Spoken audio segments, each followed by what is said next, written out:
work on Emmanuel then? Is that?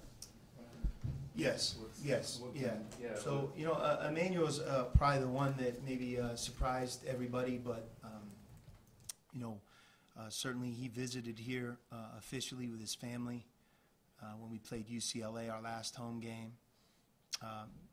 Every recruiting situation is different. In his case, you know, he was more about getting it right and less about the drama and the process. And I think for him, being from Canada, he started his clock a little bit earlier and started to think more and more as the year went on about potentially reclassifying and, you know, going to school a year earlier. So he was either going to be in the 2018 class as a committed player, but as it became more and more apparent to him and his family that he would be able to graduate and qualify, then we moved him up.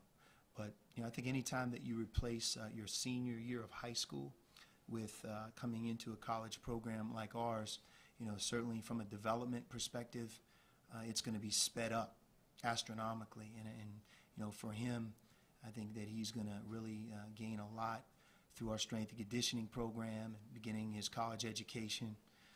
He has a lot of talent. I think versatility strikes me with him as a player. You know, he's not relegated to just one position. He can play a lot of different positions. You know, he's an adept passer. As a matter of fact, one of the best passers his size that I have seen. That's an exciting quality. And defensively, you know, the sky is the limit. So, you know, I think he's also somebody that's not afraid of competition, you know, that wants to come in here and compete, be a part of something that's special, and really rely on that competitive environment to bring out the best in him. And a lot of times, you know, that's missed in all of this. You know, if you surround yourself by a lot of great teammates in a high achievement type of program where you're expected to win, there's a lot of other players that have the same goals and dreams that you have. You know, you have a tendency to get to the place that you want to get to. You know, some of the conversations I've had with those that have played here for Coach Olson, you know, one of the stories that I love is Luke Walton and Richard Jefferson, where they came on the same official visit. They were brought in here really in either-or situation. By the way, I would love a coach to try that these days. See how that one would work. You know, at the end, one of you two gets it, the other one loses. But, you know, I think on the visit they decided to kind of look at each other and say, hey, we're both versatile. How about if we walk in and say, will you take both of us? And how did that work for both of them? You know, in a sense that it wasn't about points per game. It was about how they developed, how many games their team won, and the respect that they got as college players allowed them to go on and not just be an NBA player, but have an amazing career, both of them. So when you look at those guys, I think they're a great example of when you put that into the year 2016, you know, Emmanuel Acott embracing a program that has some talent, some upperclassmen that's expected to do a lot. I think it's going to bring out the best in Emmanuel. So there were obviously some other targets you were looking at this spring. With Emmanuel, did it depend on whether he was going to be able to qualify and what you did, or, you know, what was that juggling process? No, it was more about him, you know, because, you know, anybody that believes in us and commits to us, I mean, they're part of our basketball family. You know, no one's more important than the ones you already have, whether it's a Raleigh that's leaving or somebody like Emmanuel that has pledged and made his decision without any drama in a time where that's not the case very often. So we allowed his family and him to make that decision. We didn't necessarily try to speed him up or slow him down. And you don't know that information until late in the game. You know, that's not something you know in January or February. You know, he has to first be a qualifier and be able to speed up his academics. So he was able to do that, and it wasn't until very, very recently that I think that in his mind he wanted to do it. And as long as he was able to qualify, obviously we're gonna take a commitment from him above and beyond anybody else, because he's someone who's already been a part of what we're doing. So you see the reclassifying become more and more a part of college basketball? It can, but, you know, it's not as easy as it appears. You know, it just isn't. Where Emmanuel is able to do it is, keep in mind he's Canadian, so, you know, everybody's familiar with 13 years of high school, and so they start earlier and they take more classes. So at this point in his life, he's further ahead than somebody that would have been born and raised in the United States high school system. So there's more and more of those that are doing that. But in high school, I'm sure there's some that can do it. But it's not easy, and you would have to really take a lot of summer classes. And as you guys know, the NCAA is, they're really taking into account the classes, the places that these classes are being taken at, making sure that the work's done correctly. So it has to be done legitimately. It's not an easy thing to do. Obviously, he's talented, but he just turned 18. He's maybe a little on the slender side. I mean, do you anticipate he'd be physically ready to play a key role for next season? No, we welcomed him into doing it, so we certainly believe in him. But it's hard to promise anybody prior to them being here what it's going to look like.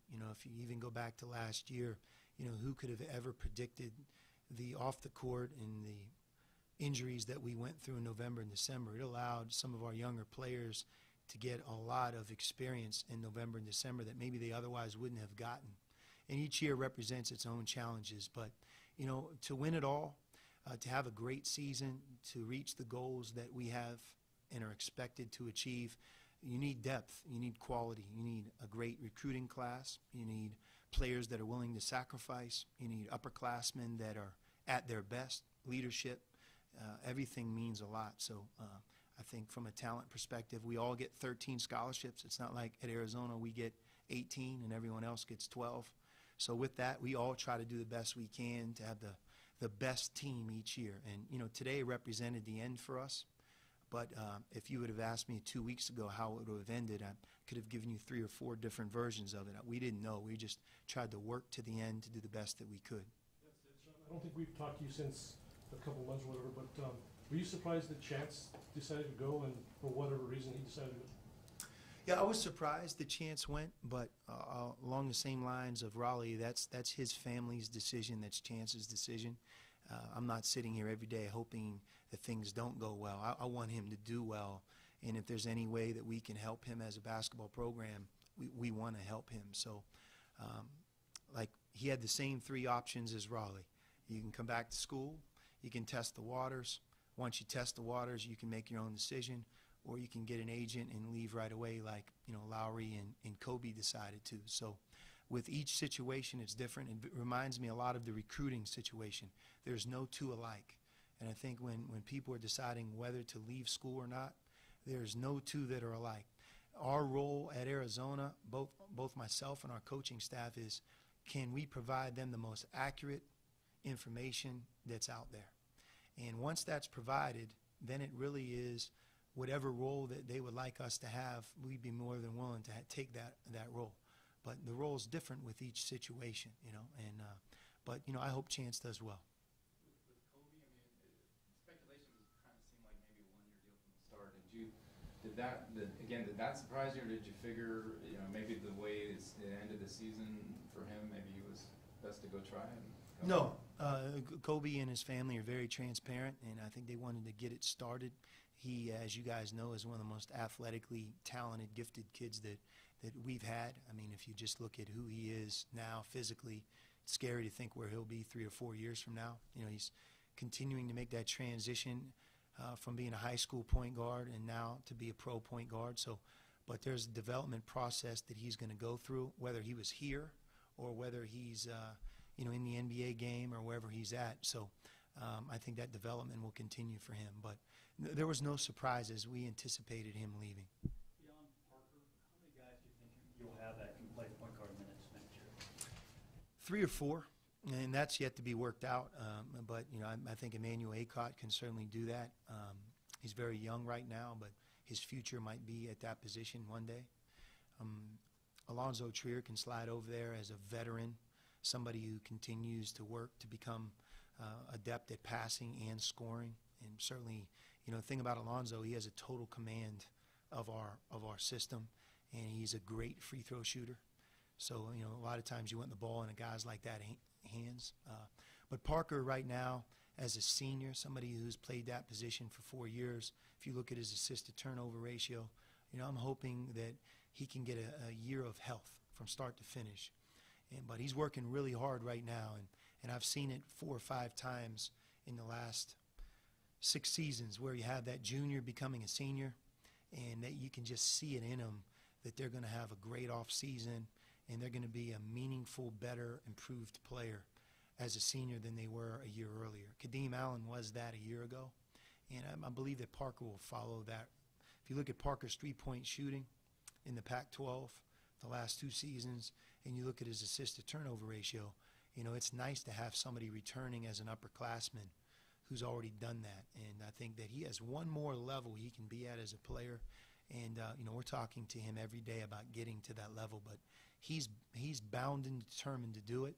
So, you know, certainly him, and then Alex Barcelo, who, as you know, can play really the point or with a point guard, a freshman that, you know, we really believe in. So depth-wise, it'll work itself out. You can't play 4 guys at that position, but I think the 2 best will be there, and we'll go from there. What can you say about Chase Jeter? What he's going to bring, sitting out a year and all that? Well, we're really excited to have Chase. I think the first thing that I want to clear up on him is Chase did not have back surgery at Duke. He's never had back surgery, and I think that there's been probably a misrepresentation that he had season-ending surgery, had surgery on his back, which, you know, as you know, is a big deal. But he did not. He had a back injury that's worked itself out. Right now, he's full go, 100% healthy. And but we look forward to having him as part of our program this year. When you look at, first of all, Chase is young. When he went to Duke, he really could have been a senior in high school. And I have personally great experience with him because I was his assistant coach on the under-18 Team USA team, where I watched him in the tryouts, watched him, coached him on the team, was with him for 3 or 4 weeks there in Colorado. And then we recruited him.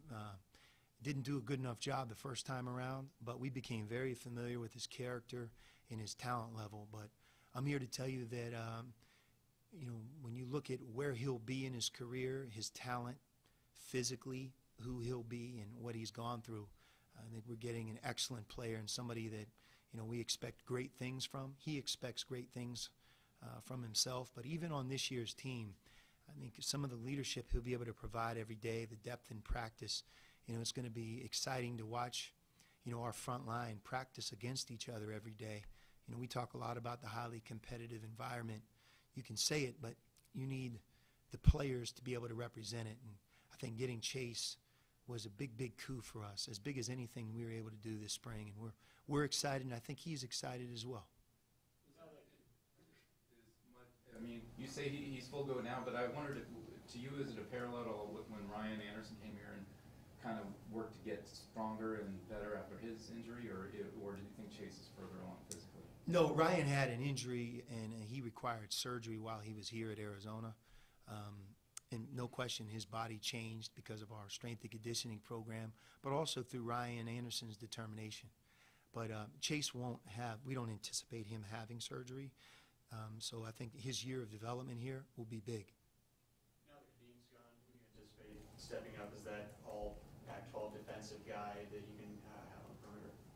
That's a great question. We have a lot of candidates. Some are maybe young players, but you know, I'll defer to the oldest. And when you look at Alonzo and you look at Parker, Raleigh, especially Alonzo, he has several levels left in him as a defensive player, talent-wise, the know-how, the ability to really guard a variety of different players. And you know, I think one thing that even someone like Raleigh knows now is I talk a lot about, as the coach, the importance of being able to defend, not just play offense. And not until you leave Arizona do you realize the importance of that. And I think Raleigh, some of the feedback that he got is, you know, the importance of him being able to guard a position in the NBA. So, you know, somebody like Alonzo will really be able to answer that question here in his junior year. I look at him as a candidate to do it.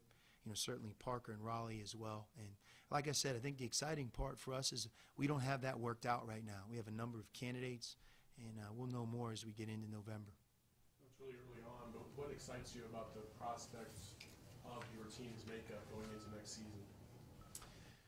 You know, well, I think we have a blend of a number of characteristics. One is we have a talented group of newcomers.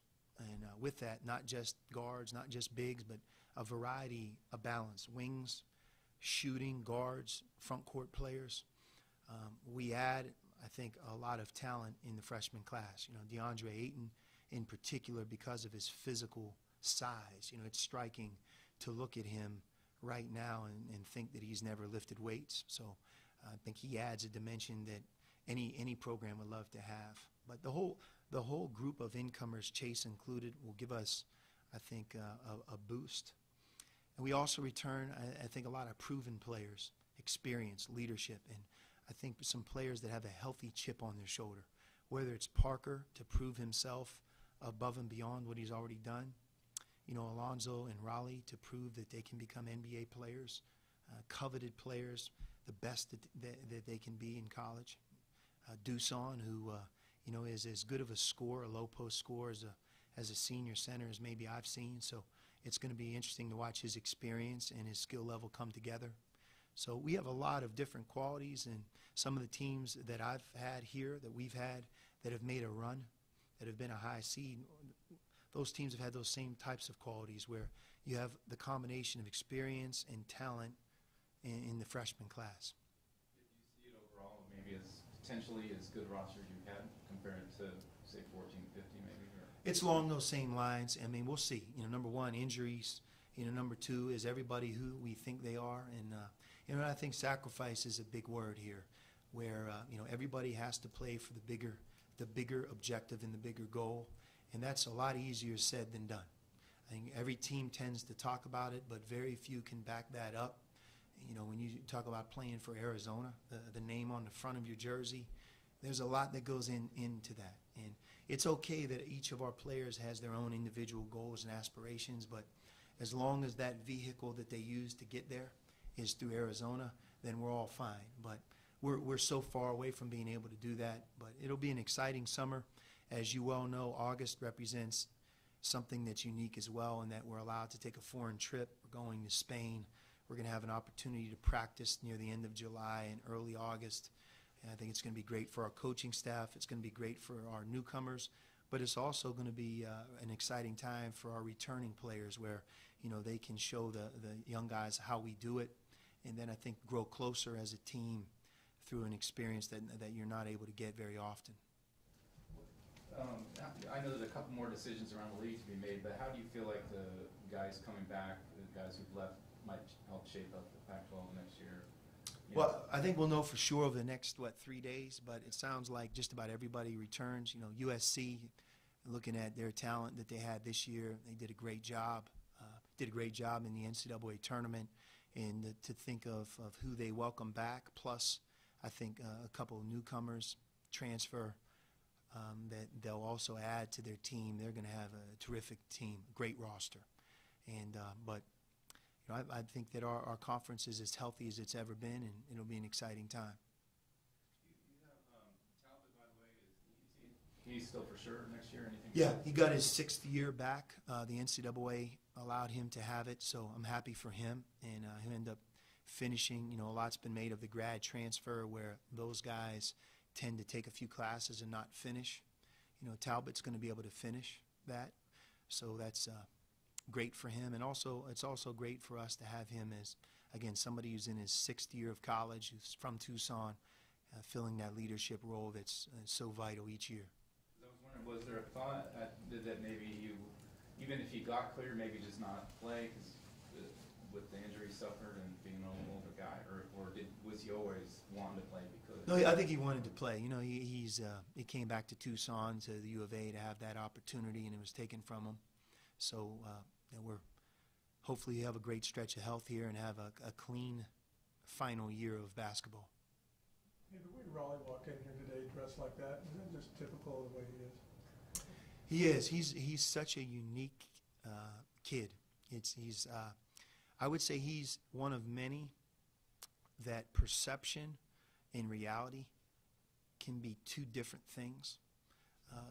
He's from New York City, and if you followed his high school career, you'd almost make the jump or kind of the conclusion for no reason of, man, hopefully we'll be able to get this guy on our side, and hopefully he'll come our way and be an easy guy to coach.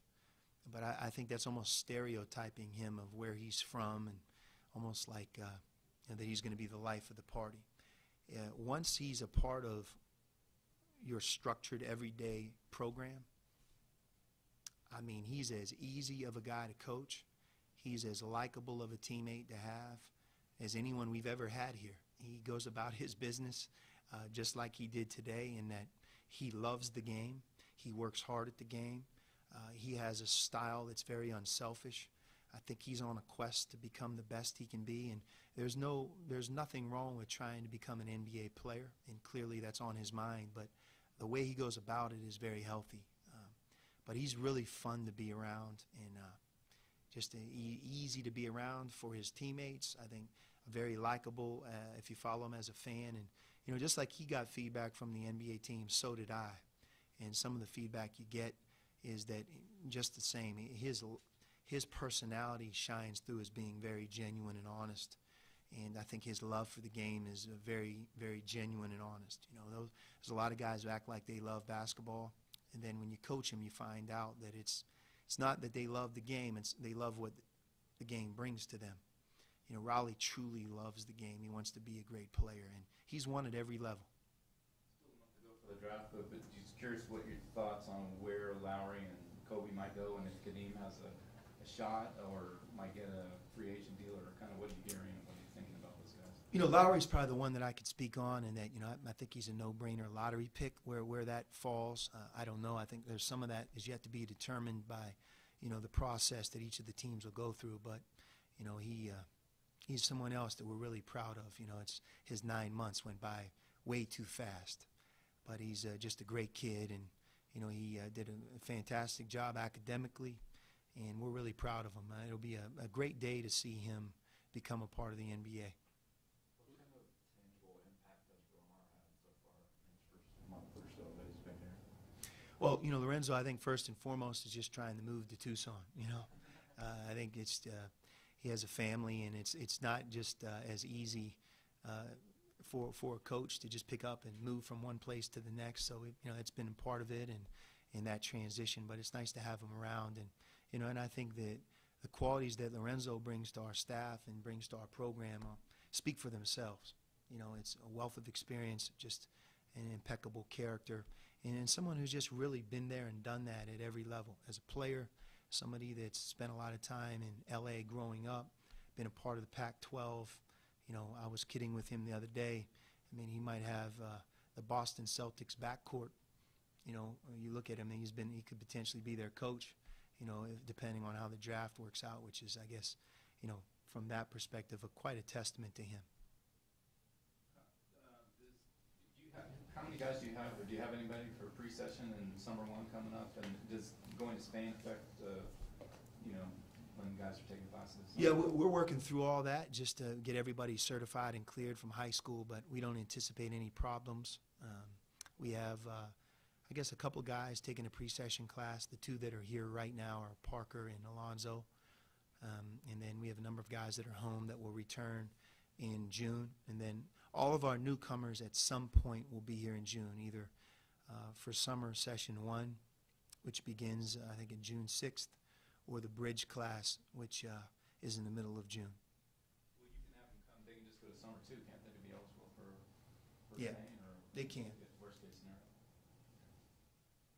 So pretty much everybody will be in summer 2, or just? Everybody will be here for summer 2 because at that point we'll start to practice for Spain. Yep. The one question you guys didn't ask, and I'm more than happy to give you the answer. Kadeem Allen graduated, and that's our 13th senior. Every senior men's basketball player that we've had has graduated. That's a source of pride, not just for me, but I think for our athletic department, for the academic support staff.